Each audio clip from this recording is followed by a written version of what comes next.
നമ്മുടെ നാട്ടിൽ നമ്മൾ കണ്ടുവരുന്ന ചില നാടകീയ രംഗം, അതായത് കോൺഗ്രസിൽ ജയിക്കുന്നു ബി ജെ പിക്ക് പോകുന്നു, അല്ലെങ്കിൽ ബി ജെ പിയിൽ ജയിക്കുന്നു കോൺഗ്രസിലേക്ക് പോകുന്നു, ആം ആദ്മിയിൽ ജയിക്കുന്നു ബി ജെ പിയിലേക്ക് പോകുന്നു. ഒരു കാര്യം ആദ്യം പറഞ്ഞുകൊണ്ട് ബാക്കി വിഷയത്തിലേക്ക് കടക്കാം. അതായത് ബി ജെ പിയിൽ ജയിച്ചിട്ട് കോൺഗ്രസിലേക്ക് വന്നാലും കോൺഗ്രസിൽ ജയിച്ചിട്ട് ബി ജെ പിക്ക് പോയി കഴിഞ്ഞാലും അങ്ങനെ പോകുന്ന വൃത്തികെട്ട നായ്ക്കളെ ആ സമയത്ത് തന്നെ അവർ എം എൽ എ ആണെങ്കിൽ എം പി ആണെങ്കിലും ആ സ്ഥാനത്ത് നിന്ന് നീക്കിയിട്ട് പുതിയ ഇലക്ഷൻ നടത്തണമെന്ന് പൊന്നാര മോദി സർക്കാരിനോട് ഞാൻ പറയാം. ഇല്ലെങ്കിൽ ഈ വൃത്തികെട്ട ജന്തുക്കൾ, അതായത് ഇപ്പോ കോൺഗ്രസിൽ നിന്ന് ജയിക്കുന്നു, അല്ലെങ്കിൽ ആം ആദ്മി പാർട്ടിയിൽ നിന്ന് ജയിക്കുന്നു, അതിനുശേഷം ബി ജെ പിക്ക് പോകുന്നു, ബി ജെ പിയിൽ നിന്ന് ജയിക്കുന്നു, മന്ത്രിസ്ഥാനം കിട്ടിയില്ലെങ്കിൽ കോൺഗ്രസിലേക്ക് വരുന്നു. ഇതൊക്കെ എന്താണ്? നമ്മൾ ആ വോട്ടിട്ട് നമ്മൾ മണ്ടന്മാരാണോ? അതായത് ഇവറ്റകൾക്ക് ഒരു 10 കോടി കൊടുക്കാം, 100 കോടി കൊടുക്കാം എന്ന് പറഞ്ഞാൽ ഇവറ്റകൾ പാർട്ടി മാറുന്നു. അപ്പൊ നമ്മളാരും മണ്ടന്മാരാണോ? അതുകൊണ്ട് ഞാനൊരു കാര്യം പറയുകയാണ്, ഇനി വരേണ്ട ഒരു നിയമം, ഇങ്ങനെ പാർട്ടി വിടുന്നവരെ അപ്പൊ തന്നെ പാർട്ടി അവർ ബി ജെ പിക്ക് പോകട്ടെ, കോൺഗ്രസിലേക്ക് പോകട്ടെ, ഏത് മണ്ണാങ്കട്ടയിലേക്ക് പോകട്ടെ, അവരുടെ ഇഷ്ടമാണ്. പക്ഷെ ആ സ്ഥാനം നീക്കം ചെയ്യണമെന്നാണ് ഞാൻ ഇന്ന് പരിചയപ്പെടുത്തി തരുന്നത്. ഒരു വൃത്തികെട്ടവനെയാണ്, അതായത് രാഘവ് ചാദ. ആരാണ് രാഘവ് ചൗധ? ഒരു ആം ആദ്മി പാർട്ടിയുടെ വലിയൊരു എം പി ആണ്, ഭാവി പ്രധാനമന്ത്രി എന്ന് ചിലർ പറഞ്ഞത്. അതായത് ഇവൻ പക്ക കള്ളനാണ്. ഇവനെ കുറിച്ചിട്ട് ഒരു കാര്യം ഞാൻ പറയാം. അതായത് ഇവൻ സോഷ്യൽ മീഡിയയിൽ ഇവന് 14 മില്യൺ ഫോളോവേഴ്സ് ഉണ്ട്. ഇപ്പൊ ഫുൾ അൺഫോളോ ആണ്. 15 മില്യൺ ഉള്ള ഇപ്പൊ ഏകദേശം 1 മില്യൺ അൺഫോളോ ചെയ്തിട്ട് പോയി. അതിന്റെ കാരണമൊക്കെ ഞാൻ പറഞ്ഞുതരാം.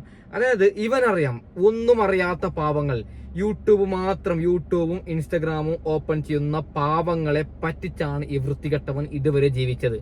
അതായത് എല്ലാ ദിവസവും ഓരോ വീഡിയോ ഈ വൃത്തികെട്ട രാഘവ് ചാദ ഇടുകയാണ്, നരേന്ദ്രമോദി വൃത്തികെട്ടവനാണെന്ന് പറഞ്ഞിട്ട്. അതിനുശേഷം ഈ ഇവനെ വൃത്തികെട്ടവനെന്ന് ഞാൻ പറയാൻ കാരണം, പാവങ്ങളെ വിറ്റാണ് ഇവൻ ജീവിക്കുന്നത്. അതായത് പാവങ്ങൾ ഇവൻ പറ്റിക്കുകയാണ്. ഞാനൊരു കാര്യം പറയാം. ഇപ്പോ ബി ജെ പി മോദി സർക്കാരിന്റെ ഭരണം ഇഷ്ടപ്പെടാത്ത കുറെ പ്രേക്ഷകരുണ്ട്. അവരെ ഇവൻ പറ്റിച്ചുകൊണ്ട് ഇവൻ ബി ജെ പിക്ക് പോവുകയാണ്. ഇന്നലെ വരെ ഈ പറയുന്ന നരേന്ദ്രമോദി വൃത്തികെട്ടവൻ എന്നൊക്കെ പറഞ്ഞയാള് ഇന്ന് നരേന്ദ്രമോദിയുടെ പൈസ വാങ്ങിയിട്ട് ബി ജെ പിക്ക് പോകുന്നു എന്ന് പറഞ്ഞാൽ അവനെ വൃത്തികെട്ടവൻ എന്നല്ലാതെ നമുക്ക് വേറെ എന്ത് പേരിൽ വിളിക്കാൻ പറ്റും?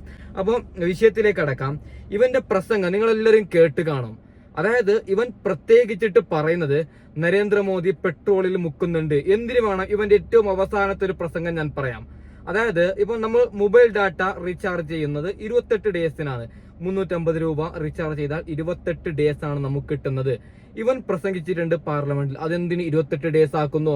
30 ഡേയ്സ് ആക്കിയാൽ എന്തേ? 30 ദിവസമാക്കി കഴിഞ്ഞാൽ ഒരു വർഷമാവുമ്പോൾ നമുക്ക് ഒരു മാസം, അതായത് ഒരു മാസം നമുക്ക് ലാഭം കിട്ടുന്നുണ്ട്. ഇപ്പൊ നമുക്ക് നഷ്ടമാണ് ഒരു മാസം. അപ്പോ ഈ വൃത്തികെട്ടവൻ അറിയാം, പാർലമെന്റിൽ ഇങ്ങനെ പ്രസംഗിച്ചാൽ അതൊന്നും നടക്കത്തൊന്നുമില്ല. വെറുതെ ഇവൻ പ്രസംഗിക്കുകയാണ്, ഇൻസ്റ്റഗ്രാമിൽ അപ്ലോഡ് ചെയ്യുകയാണ്, മില്യൺ കണക്കിന് വ്യൂസ് ആണ്. രാഘവ് ചാദ അതായത് ഇവൻ വലിയൊരു ദൈവമാണെന്നൊക്കെ ചിലർ കമന്റ് ഇടുന്നുണ്ട്. നീ ഞങ്ങളുടെ ദൈവമാണ് രാഘവ് ചൗധ, നീ പ്രധാനമന്ത്രിയായി വരണം രാഘവ് ചൗധ, അങ്ങനെയൊക്കെയാണ് കമന്റ് ബോക്സ് വന്നത്. എന്നാൽ ഇന്ന് ഈ വൃത്തികെട്ടവന് പാർട്ടി മാറുകയാണ്. അതിന്റെ കാരണം എന്ന് പറയുന്നത്, ഇവൻ ഇന്നലെ വരെ പറഞ്ഞത് ഞാൻ ആം ആദ്മി പാർട്ടി വിടാനുള്ള കാരണം എന്റെ വലിയൊരു സ്ഥാനം ആം ആദ്മി പാർട്ടി നീക്കം ചെയ്തു എന്നാണ്.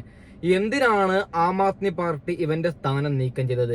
ആം ആദ്മി പാർട്ടിക്ക് ഒരു കാര്യം മനസ്സിലായി, ഇവൻ വൃത്തികെട്ടവനാണ്, ഇവൻ ബി ജെ പിക്ക് വേണ്ടിയിട്ടാണ് പ്രവർത്തിക്കുന്നത്. ഇവൻ ഞങ്ങളുടെ പാർട്ടിയിൽ നിന്നാൽ ഞങ്ങളുടെ പാർട്ടി എന്നേക്കുമായിട്ടില്ലാതാവും.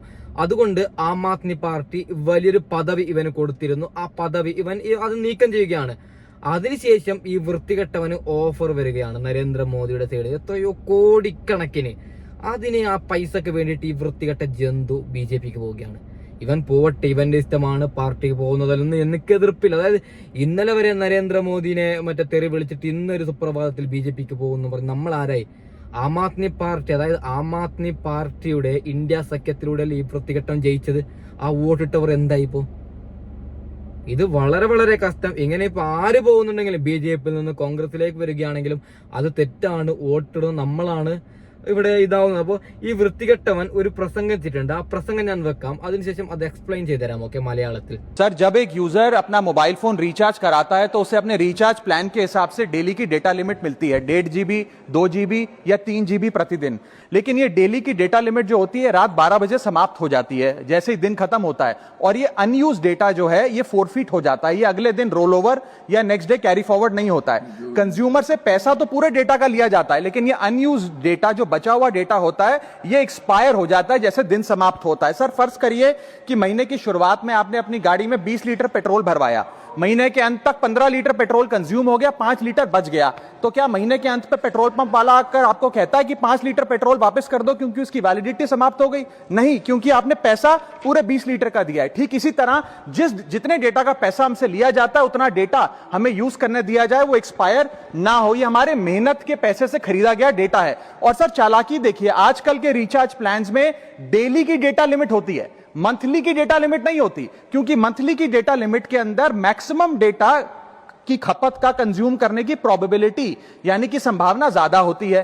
एक महीने के भीतर या मान लीजिए 4-7 दिन कोई व्यक्ति व्यस्त है या बीमार है, लेकिन बचे हुए दिन में या जब उसकी छुट्टी होती है वो ज्यादा डेटा कंज्यूम कर सकता है. इसीलिए मैक्सिमम ഡാറ്റയാണോ ഇപ്പൊ നമ്മുടെ പ്രശ്നം?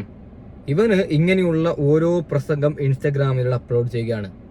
സത്യം പറഞ്ഞാൽ വൃത്തികെട്ട തെമ്മാടിയാണ്. ഇവന്റെ ഫോളോവേഴ്സ് നിങ്ങൾ ജസ്റ്റ് ഒന്ന് ക്ലിക്ക് ചെയ്താൽ മതി, പക്ക പാവങ്ങളാണ്, ഒന്നിനും ഗതിയില്ലാത്ത അത്രയും ദുരന്തത്തിലുള്ളവരാണ് ഇവനെ ഫോളോ ചെയ്തത്. കാരണം ഇവൻ പറയുന്നതൊക്കെ സത്യം എന്ന് വിചാരിച്ചിട്ട് ഈ വൃത്തികെട്ടവൻ ഇപ്പോൾ ഇഷ്ടം പോലെ പൈസ കിട്ടിയവൻ പോയില്ലേ, എന്താണല്ലേ സത്യം പറഞ്ഞാൽ വളരെ വളരെ മോശം. ആം ആദ്മി പാർട്ടി നേതാവായിരുന്ന രാഘവ് ചഡ്ഡ ഇപ്പോൾ BJP-യിൽ ചേർന്നിരിക്കുന്നു എന്നുള്ള വാർത്തയാണ് പുറത്തുവരുന്നത്. ഇപ്പോൾ മാധ്യമങ്ങളെ കാണുന്നുണ്ട് അദ്ദേഹം തത്സമയം. देश के लिए नहीं, देश के हित के लिए नहीं, बल्कि अपने पर्सनल फायदे के लिए काम कर रही है. आप में से कई लोग पिछले कुछ सालों से मुझे ये कह भी रहे थे, और मैं पर्सनली पिछले कुछ सालों से ये महसूस कर रहा था that I am the right man in the wrong party. I repeat, I am the right man in the wrong party. इसलिए आज हम ये अनाउंस करते हैं, मैं ये अनाउंस करता हूं कि मैं आम आदमी पार्टी से दूर जा रहा हूं और जनता के पास जा रहा हूं. पॉलिटिक्स में आने से पहले मैं एक प्रैक्टिसिंग चार्टर्ड अकाउंटेंट था. मंच पर बैठे मेरे साथी कोई साइंटिस्ट था, कोई एजुकेशनिस्ट था, और आज जो लोग आम आदमी पार्टी का दामन छोड़ रहे हैं, अलग हो रहे हैं, आम आदमी पार्टी से दूर हो रहे हैं, उनमें कोई वर्ल्ड क्लास क्रिकेटर रहा, कोई पद्मश्री रहे, कोई सोशल एक्टिविस्ट रहे. ये तमाम लोग अपना सब कुछ छोड़ छाड़ कर, सब कुछ न्योछावर कर कर एक करप्शन फ्री इंडिया का संकल्प लेकर आए थे और इस पार्टी को स्थापित किया था. मैं इस पार्टी का फाउंडिंग मेंबर था. मुझसे बेहतर आम आदमी पार्टी को शायद ही कोई जानता होगा. हम सब ने मिलकर पूरी कमिटमेंट और डेडिकेशन के साथ इस पार्टी को दिल्ली में स्थापित किया, पंजाब में स्थापित किया और देश के अन्य राज्यों तक पहुंचाने का प्रयास किया. लेकिन आज मैं बहुत दुख के साथ, बहुत पीड़ा के साथ और बहुत शर्म के साथ ये कह रहा हूं कि जो पार्टी करप्शन खत्म करने की कसम खाकर बनी थी, वो पार्टी आज करप्ट और कॉम्प्रोमाइज्ड लोगों के हाथ में बुरी तरीके से फंस चुकी है. और इसीलिए हर वो देशभक्त आदमी जो भारत मां की सेवा करने के लिए आम आदमी पार्टी से जुड़ा था, पार्टी छोड़ चुका है या वो आम आदमी पार्टी छोड़ रहा है एक एक करके. मैं सरल भाषा में कहूं तो हम अपना करियर बनाने के लिए राजनीति में नहीं आए थे. हम लोग अपना करियर छोड़ के देश के लिए राजनीति में आए थे. और यदि देश അതായാലും ആ കാര്യത്തിൽ ഒരു തീരുമാനമായിരിക്കുകയാണ്. പാർട്ടിയുടെ ഇതൊരു സ്ഥാനത്ത് നിന്നൊക്കെ അദ്ദേഹത്തിനെ പുറത്താക്കിയിട്ടുണ്ടായിരുന്നു. ഡെപ്യൂട്ടി ലീഡർ ആയിരുന്നു ഉണ്ടായിരുന്നത്. ഇത് ഏറെക്കുറെ ഒരു പ്രതീക്ഷിച്ച തീരുമാനം തന്നെയാണ്. അത് മുന്നിൽ കണ്ടു തന്നെയാണ് ഡെപ്യൂട്ടി ലീഡർ സ്ഥാനത്ത് എന്ന ആം ആദ്മി ഒഴിവാക്കിയത് പോലും. സമീപകാലത്ത് ഈ ടെലികോം കമ്പനികളുടെ ചില കാര്യങ്ങൾക്കെതിരെ തന്നെ 30 ദിവസത്തെ കൃത്യമല്ലാന്ന് അടക്കമുള്ള കാര്യങ്ങൾ ചൂണ്ടിക്കാട്ടി